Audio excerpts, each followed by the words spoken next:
Today we're going to look at the atom in the periodic table. So just some quick basics from atomic history. I know you guys have probably watched a video or learned about it already. We're just going to cover it again real quick, and then just the basics of the periodic table. Okay, so remember, first off was Dalton's atom. This was in the early 1800s, and he was the first actual scientist to come up with the idea that elements are made out of atoms, or these little bitty spheres that basically constituted matter. And once you got down to a certain size, you couldn't really get any smaller than that little bitty sphere for a particular atom or element or whatever. The idea had been thrown around by like Greeks and things like that, but Dalton was the first one to actually do experiments to show that this was an actual thing. He said atoms of different elements have different masses, and that's essentially what made hydrogen different from oxygen, different from carbon, and so on and so forth. Again, he said they can't be divided, so it was just a solid sphere. It's not made of multiple parts or anything like that. And that those elements will combine together to make compounds. So he was on the ball, or on the money, with the fact that they're spherical, the fact that they're really, really small, and that they combine to make compounds, and that all the atoms of the elements are unique. But he was wrong in that they can't be divided, and they're not actually solid spheres. So we're going to go on to the next model, which was the late 1800s. This was Thomson. He came up with the plum pudding model. Back then there was plum pudding. Now chocolate chip cookie dough or blueberry muffins, things like that. Those are a little bit of a better analogy. Where he discovered that the atom was actually made of different parts, that there were negative parts called electrons, and then that there was just kind of positive mass that those electrons were found in.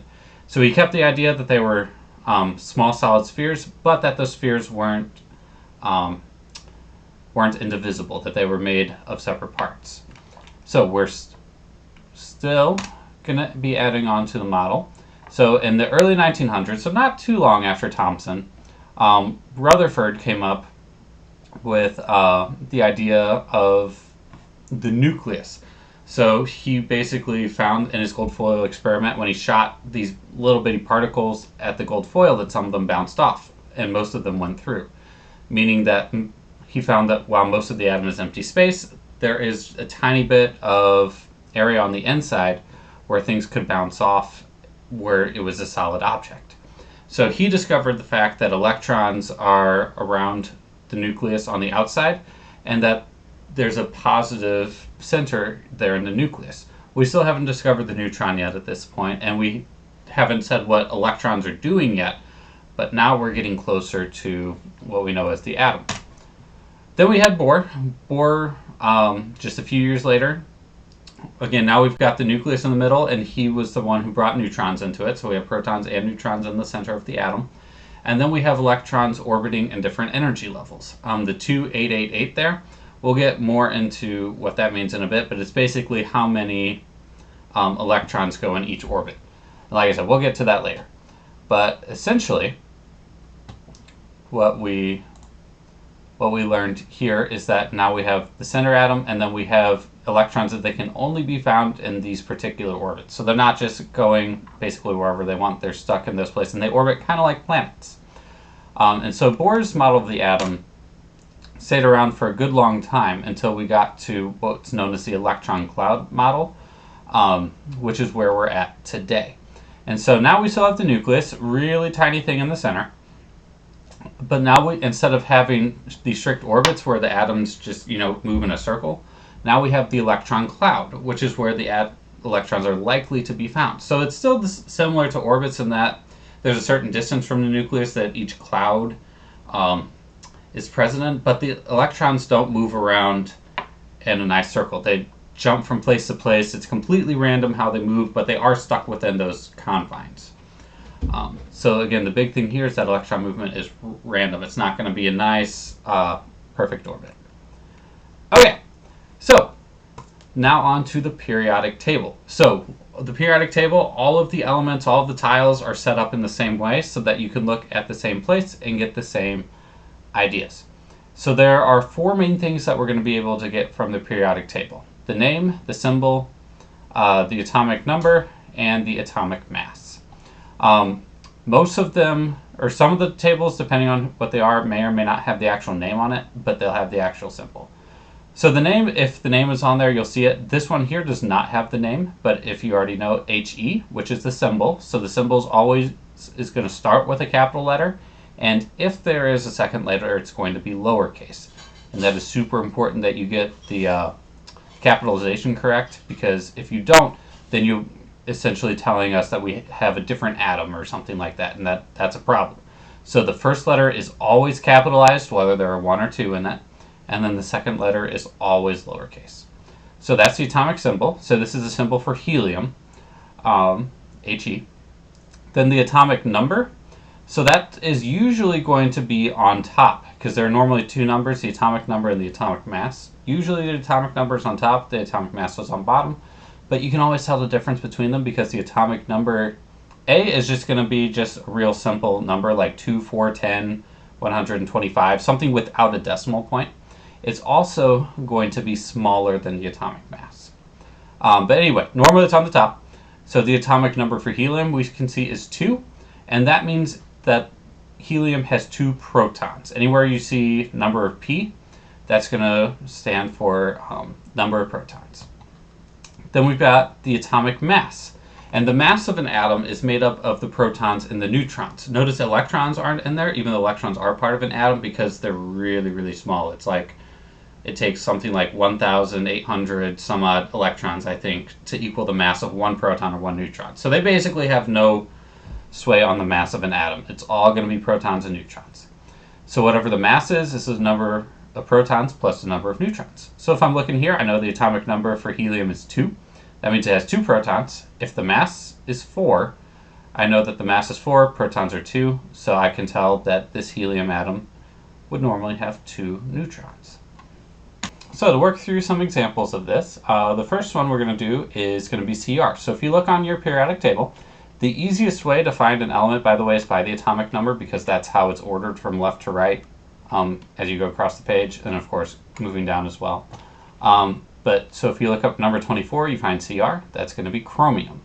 So we'll run through the numbers of stuff that we've got. So first off, the atomic number. Remember, that's going to be the number that is there on the top. And so since I see that that's a 24, I know that the atomic number is simply 24. And you'll have to excuse the handwriting trying to do this with the mouse. Okay, atomic mass then. So remember, that's going to be the bottom number, or the bigger one. So on this one, it's 52. That's the ugliest 5 I've ever seen. 0.00. Okay, protons. Remember, protons are exactly the same as the atomic number. So that is going to be 24 for this one. Now for the neutrons. Remember that the atomic mass is the protons plus the neutrons. So 52 equals my protons, which was 24, plus whatever the neutrons are. And so to solve this, we'll do 52 minus 24. And so if we do that, we find that we have 28. So again, for the neutrons, it's just simply plugging it into this real simple equation here, atomic mass, protons, and then neutrons, and then just solving for the n. Now for the electrons. Later on, we'll get into what happens if an atom has a charge on it, so if it's positive or negative. But if it doesn't give you any information about positive or negative, which this one does not, we can just simply say that since electrons are negative, protons are positive, if there's no charge, that means I have to have as many positives as I do negatives, or as many protons as I do electrons. So for that, we're going to have, if I have 24 positive charges, or 24 protons, then I have to have 24 electrons to balance that out or cancel it out. So that's all there is to it. It's pretty simple math. Alright, so this one, go ahead, see what you can do on your own. Give you a quick second to go through and do that. Okay, so this one, it says it's neon. We've got Ne as our atomic symbol. So the atomic number, again, that's the number on the top. This one just happened to be over in the left corner. Different periodic tables will have them in different places, but they're usually the atomic numbers on top. Atomic mass is the lower number. So the atomic number is going to be 10. The atomic mass then will be this 20.1. Ooh, pretend that's a 7. 20.1797. Don't know what happened there. Protons, again, that's the same thing as the atomic number. That is legitimately what the atomic number is. The reason being that the atomic number, by the way, is what tells us what atom we're looking at. So any atom that has 10 protons in it is going to be neon. There will be no other atom that has 10 protons, and there will be no neon atom that doesn't have 10 protons.